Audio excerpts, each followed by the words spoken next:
It's not an inverted staker, it's the correct staker. So.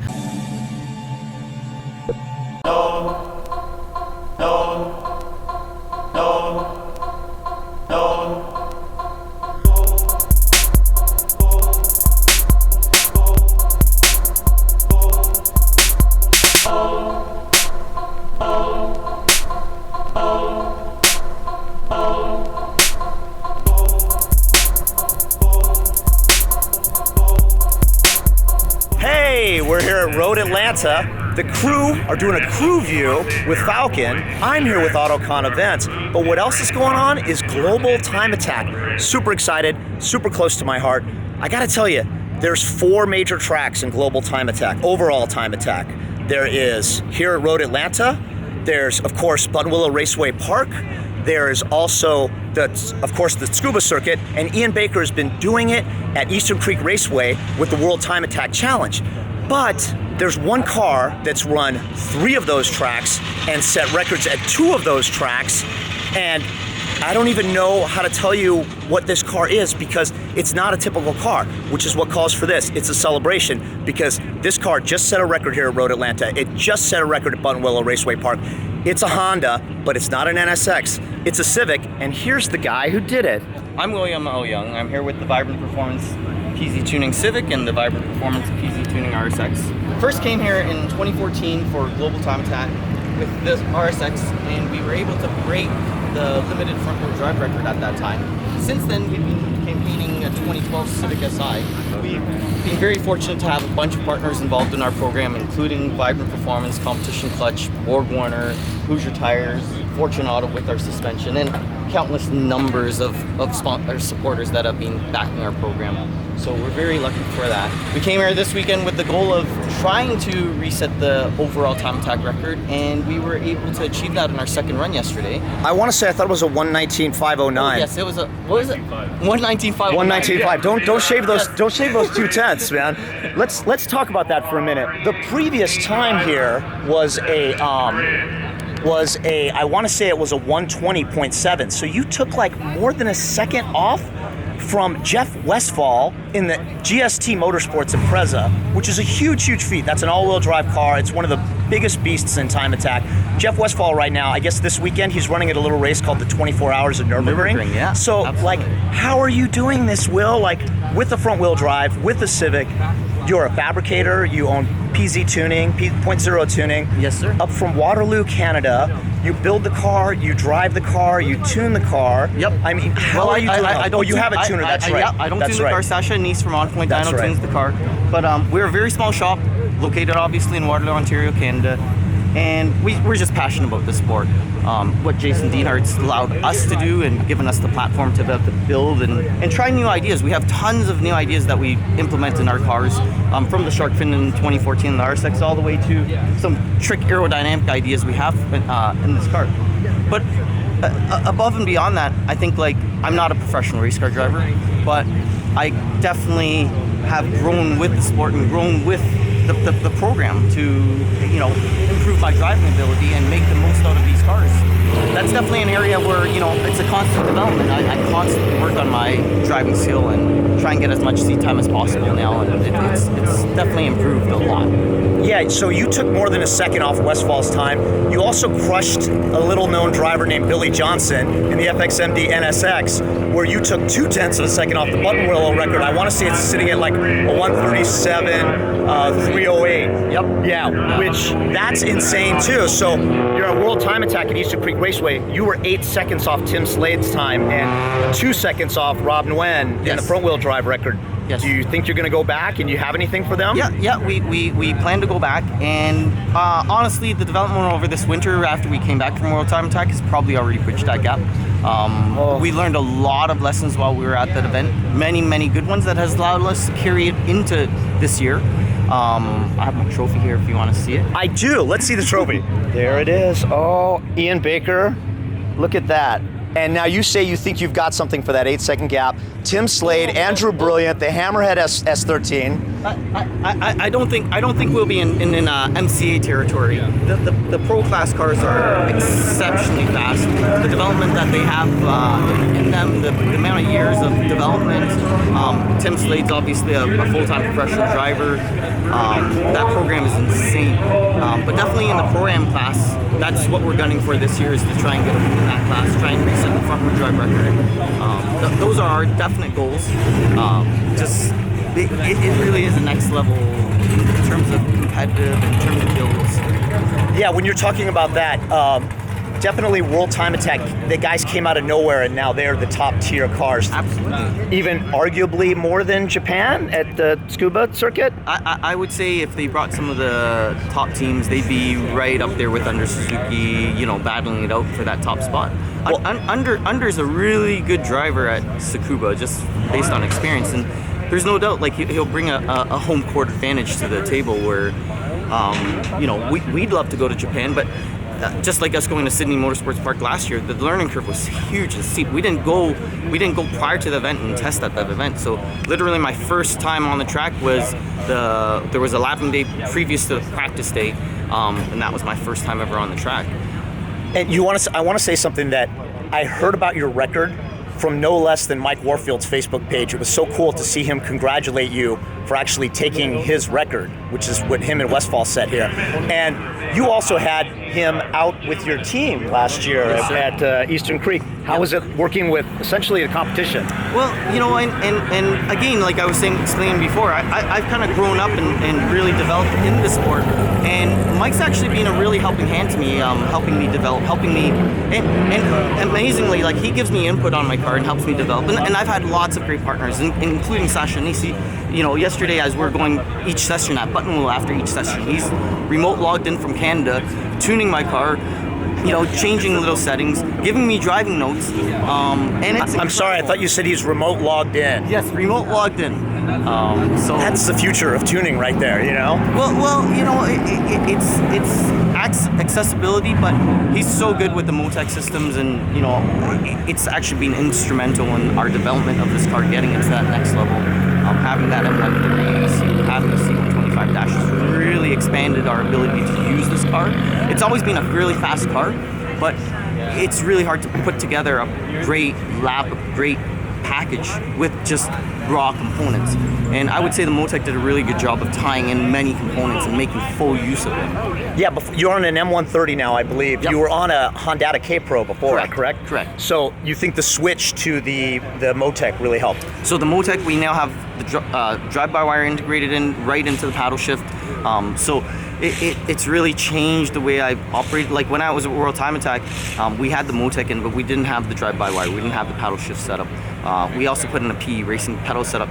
And so those three things, putting the drive-by-wire in, putting the paddle shift, putting in the PE racing setup, really changed the way I drive the car in terms of the input structure on it. Now I can keep my two hands on the steering wheel at all times, left foot brake the whole entire track.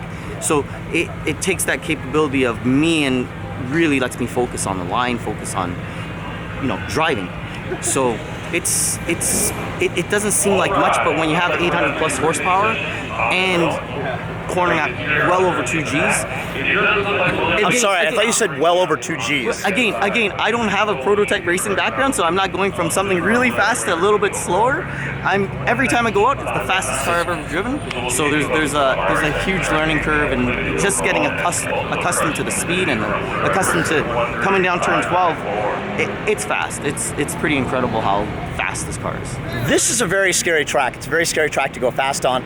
I know the guys at Professional Awesome had a really big off here a few years ago. So how is it dealing with the learning curve of this track? Because I know the first time you drove here was like a couple years ago when you came out with the car brand new, correct?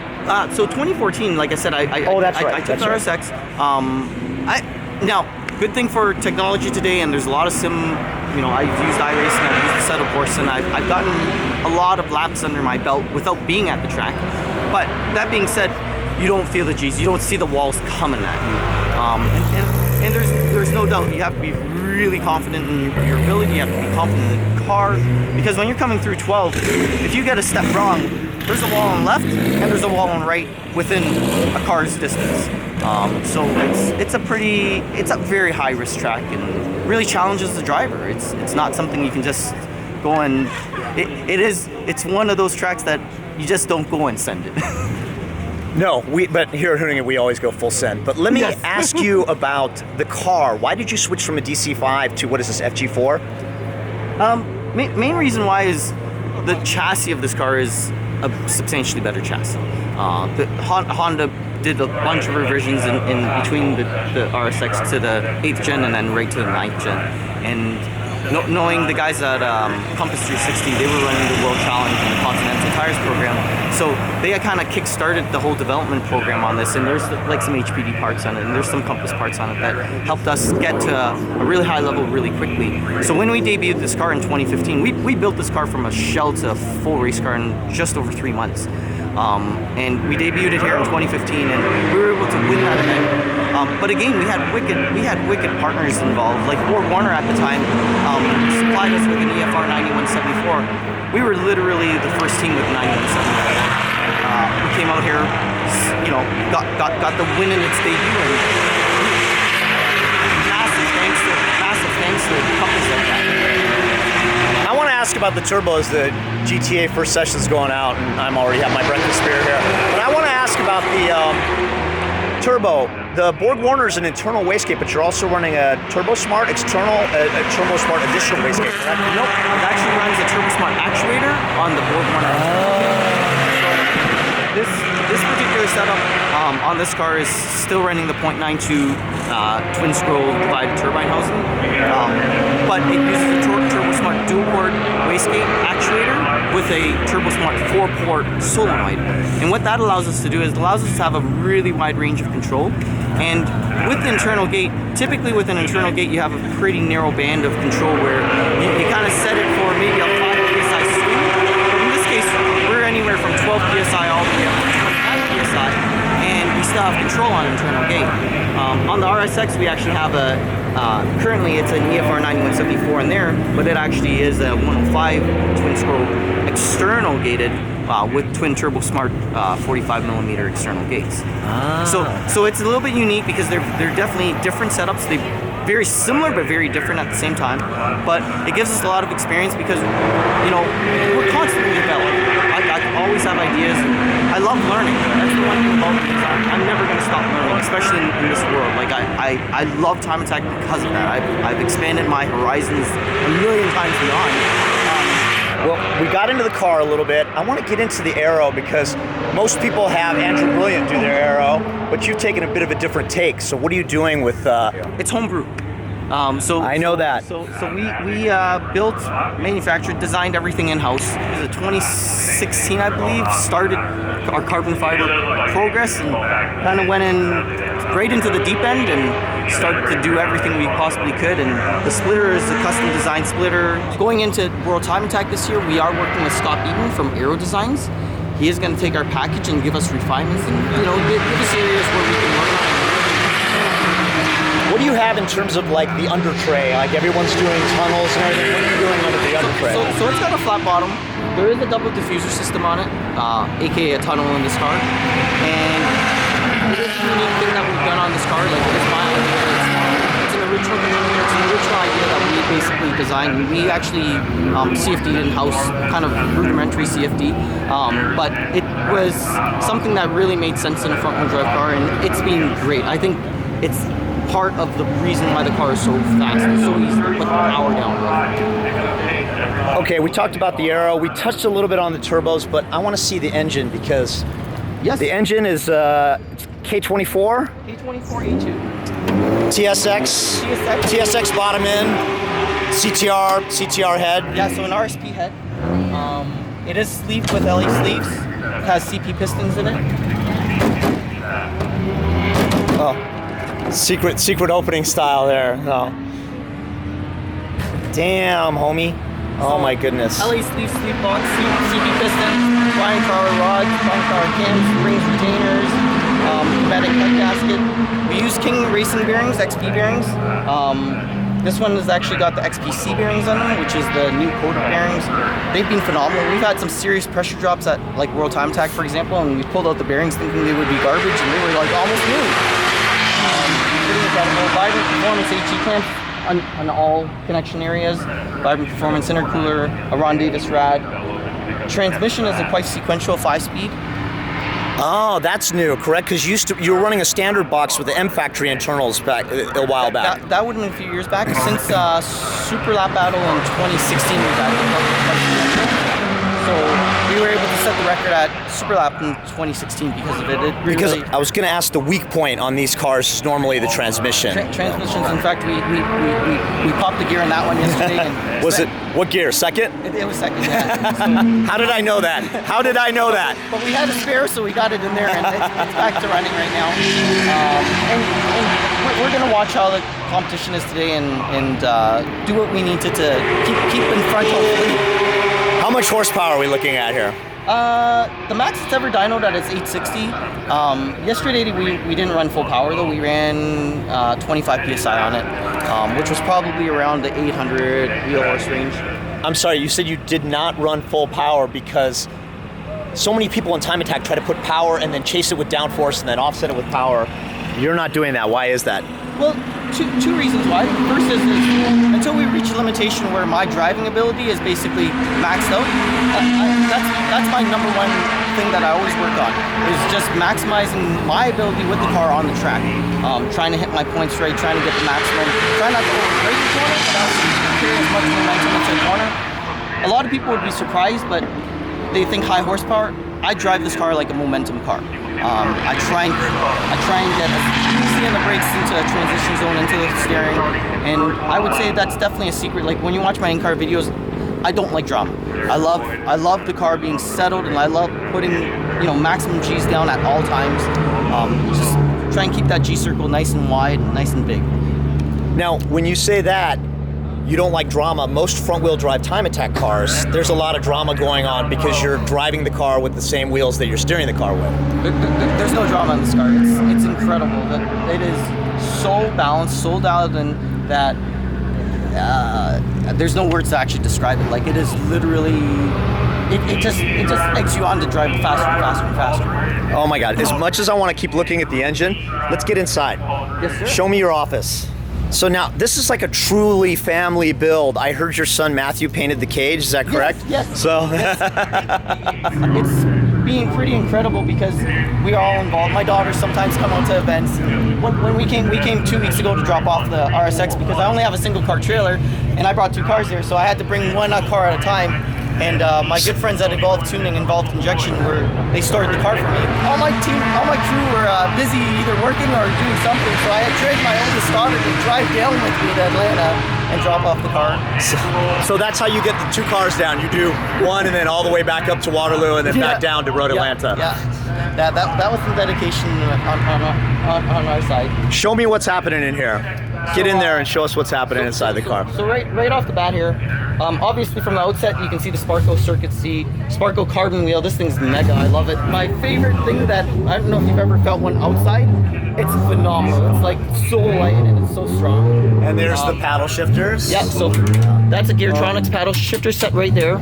It is an air pump driven system, so it's all air actuated, air solenoids. And then the remote C125 dash. That's the PE racing. That's the pedal setup. So what's unique about the PE racing setup, if you look at how the PE racing pedals mounted on the firewall, it's actually mounted on an angle.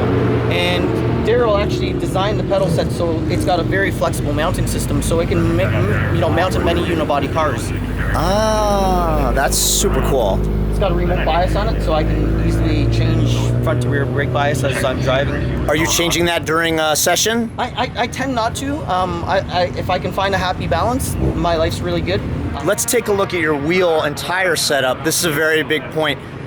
This is a staggered setup, but it's an inverted stagger. Can you explain why you do that? You're front-wheel drive guys. You're front-wheel drive guys. It's not an inverted stagger. It's the correct stagger. What does that mean? What are we looking at? Because it's a front-wheel drive, and because we're powering, we're steering, we're braking, basically mainly with the front wheels. We definitely want maximum front traction. So in this case, we run 315 Hoosier A7s in the front, but we only run 255 Hoosier A7s in the rear. The front has a Gold Racing T37 18x11, and then the rear is an 18x9.5 T37. All the stance kids are shaking their heads right right now because you're doing it wrong. But now you're talking about the Hoosier A7s. You used to run on the Hankook C91s. Why the switch to the Hoosiers? Well, the two main reasons. Obviously, the Hoosier tires are freaking incredible. Yeah. The other reason is Hoosier has a ton of sizes available. So right from it's the whole range. It's like 255, well, smaller than 255, but in our case, like the fronts, we've tried 275s, 295s, 315s. There's 335s available, and that makes it really good. And like the 275, 295, 315, and 335s actually have the overall same rolling diameter. So you can literally change tire width without changing any of the other settings on it. And that was a really easy and awesome decision. But one thing that shocked the shit out of us with these A7s is they don't heat cycle out. When I set that button wheel record, that was on tires that I used and broke in the previous day and kept running all day long. And by the time I did that record lap, there was probably 7 heat cycles on those things. 7 laps, 7 sessions on them. So those aren't 2-lap specials then, are they? No, definitely not. We bring new tires and stickers with us to every event. And even then, it's like, these tires are so fast and so good even now. Like, I don't need to put the stickers on. Let's talk about tires. At World Time Attack Challenge, there is a spec tire. Correct. It's the Yokohama AO50R. Yep. How's it like driving this car on those tires as compared to the A7s? It was a massive learning curve. They are very, very fast tire, but it's a street tire. It's a semi-slick. It's an R compound street tire with a UTQG of 60, I believe, right, as opposed to a full racing slick. Correct. So obviously the behavior is going to be a lot different. So it's an R compound. Now the thing that was with it is that tire is extremely soft compound. There's teams out there that don't even make it one lap without that tire falling off. The R8 from Finland. Yes. He would have issues after turn 8 getting full cornering build of that setup. And so we definitely learned as we progressed. And the learning curve was huge, going from a tire that was so easy to drive and so fast to a tire that was very peaky, very hard to drive at the limit, and basically had a very narrow window of operating at its peak G. But that being said, we did the best we could with the time we had to learn everything about that. Yeah, for me, not to toot my horn, but I actually helped write the rules for Time Attack here in the U.S. And we originally had our compound street tires, but the cars got so fast that it just wasn't safe anymore. So now to see Ian Baker still doing it, I love the partnership with Yokohama. I love the way they make it work, but it's definitely got to be a different style of car to drive. With that said, you've been to 3 of the 4 crown jewels of Time Attack. There's one more left. Will we see you go to Scuba Circuit? That's a goal of ours. It's if we can get the partnership involved and we can get the right sponsorship backing, that's definitely in our target sites. I've approached a few of our sponsors in pitching the program. It might happen sooner than later, so definitely be awesome if we can make it to Japan and battle it at the OG circuit. Now, I want to say the record right now is a 57.4. I think it's a Garage Mac. I think the front wheel drive record went down to 55 now. Is it in the 55s? Yep. I remember Garage Mac ran that EK4 CTR that ran a 57 maybe in 2016. Yep. I didn't know it dipped down into the 55s. 55 but now you have HKS that ran 49.4, I think, yep, on slicks, which is not really the Japanese fashion. Yes. So that was a weird one, right? There. So what do you think about that? And what tire would you run if you went to Japan? I think we would definitely bring our Hoosiers, but within the tradition of it, I do believe we would actually probably set some times on the Yokohamas just to see where we stand. When you're going into somebody else's home, you kind of have to play by the rules, and I'm fair game for that. Like we want to see how we stack up on a fair game situation, and unlike in America where it is an open tire, people run racing slicks, not just DOT slicks. So it's a little bit different of a game, but I would say the challenge for us is definitely to be able to go and run within their cultural rules and try and beat them at their own game. Isn't that so super Canadian of him? He's like so polite. He says, you know what, I'm going to obey the rules. Unlike the Americans, we'd kind of go in and try to break the rules. But thank you so much, Will. Thank you so much for taking the time. When I said it before, I'm going to say it again. I believe the only car to run at World Time Attack at Buttonwillow and at Road Atlanta, set records at 2 of those. Overall records, no less. Has his sights set. Rob Nguyen, you better watch out. Mighty Mouse, coming for you next year. This year, actually. You're bringing the car this year, correct? Yep. So the car's going to go back. But Rob's not. I don't think Rob's running. I think he's semi-retired this car. He retired the CRX? Yes. He's going to bring out something else? I don't, hopefully we can get him on our side when we're there. Oh, wow. So you're going to bring in Warfield and Rob Nguyen for a super team, maybe. We'll ask politely.